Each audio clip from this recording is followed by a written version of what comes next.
ఏం చేస్తారు?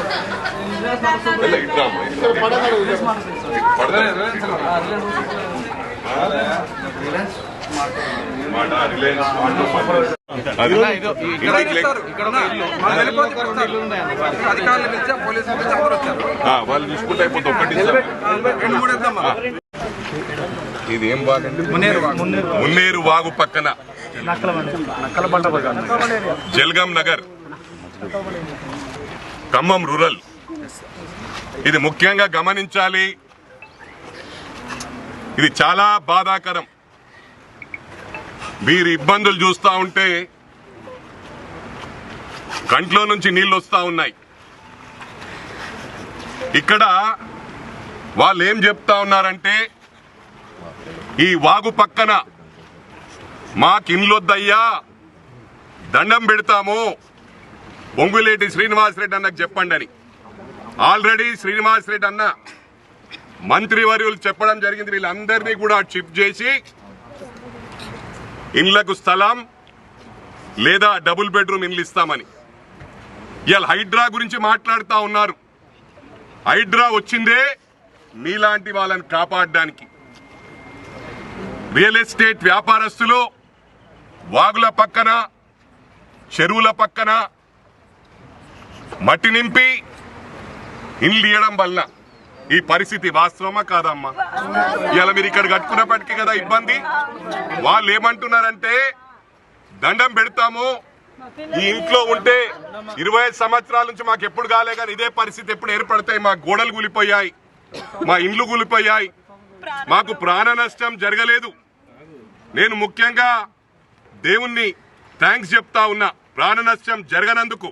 ఎందుకంటే డబ్బులు పైన ఆస్తుల పైన మళ్ళీ సంపాదించుకోవచ్చు, ప్రాణ నష్టం జరిగితే అది తీరని లోటు. ఇది గమనించాలా. దీన్ని రాజకీయాలు చేయొద్దని చెప్పి కూడా విజ్ఞప్తి చేస్తా ఉన్నా. వీళ్ళు కోరేదేంటి, మాకు ఇక్కడ ఇండ్లొద్దు బాబోయ్ అని. రేపు ఎక్కడ హైదరాబాద్ లో ఉన్నా, రాష్ట్రంలో తెలంగాణ రాష్ట్రంలో ఎక్కడున్నా, అదేవిధంగా ఆంధ్రప్రదేశ్ లో ఉన్నా, ఇండియాలో ఉన్నా ఇదే పరిస్థితి. చెరువుల పక్కనుంటే ఎప్పటికైనా ఇబ్బందులు తప్పై. రేపు ప్రాణ నష్టం జరిగితే ప్రభుత్వానికి చెడ్డ పేరు అని చెప్పి కూడా ఈ సందర్భంగా తెలియజేస్తా ఉన్నా. దయచేసి అన్ని పార్టీల నాయకులకు చెప్తా ఉన్నాను, దీన్ని రాజకీయం చేయకండి.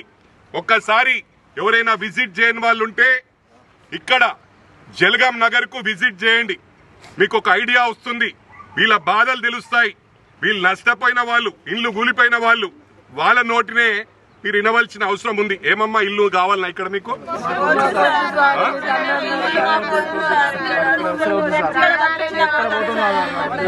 ఇలా పేదవాళ్లను దృష్టిలో పెట్టుకొని ఈ కాంగ్రెస్ అంటేనే ఇంద్రమ్మ టైం నుంచి పేదల ప్రభుత్వం.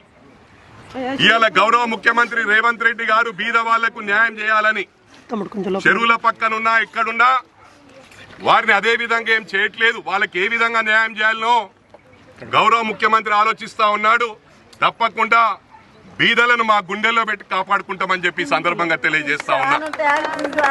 ఇవాళ చెరువుల పక్కన పెద్ద పెద్ద వాళ్ళు 8 ఎకరాలు 10 ఎకరాలు 1000 కోట్ల ఆస్తి ఉన్న వాళ్ళు, లక్షల కోట్లు ఉన్న వాళ్ళే కబ్జాలు పెడతా ఉన్నారు. ఇవన్నీ రెక్టిఫై ఒక గౌరవ ముఖ్యమంత్రితో తప్ప లేకపోతే మళ్ళీ ఇట్లే సాగుతుంది. రేపు మళ్ళా వచ్చే సంవత్సరం ఇంకొక కాలనీ హైదరాబాద్ లో మునుగుతుంది. ఇలా ఖమ్మంలో ఎన్ని సంవత్సరాలు అయిందమ్మా మునగక? 25 సంవత్సరాలు. కడప వరకు నీళ్లు వచ్చినాయి కానీ ఎప్పుడు మునగలే. ఇలా 10 ఫీట్లు 10 అడుగులు నీళ్లు వచ్చినాయి. ప్రాణ నష్టం జరిగితే దీనికి ఎవరు బాధ్యులు అని చెప్పి ఈ సందర్భంగా తెలియజేస్తా ఉన్నా. ఇది ఒకరిని హెచ్చరిస్తా ఉన్నా, ఎవరైతే ఈ మట్టి నింపి పేదవాళ్లను వాళ్ళ ఉసురు దాక్తారు. ఎందుకంటే వాళ్లకు జాగలు అమ్మిన వాళ్లకు డెఫినెట్ గా దాని రిటర్న్స్ ఉంటాయి, దానికి తప్పకుండా రిటర్న్స్ ఉంటాయని చెప్పి సందర్భంగా తెలియజేస్తా ఉన్నా. ఇలాంటి మరిన్ని తాజా వార్తల కోసం ARG న్యూస్ టీవీని సబ్స్క్రైబ్ చేయండి.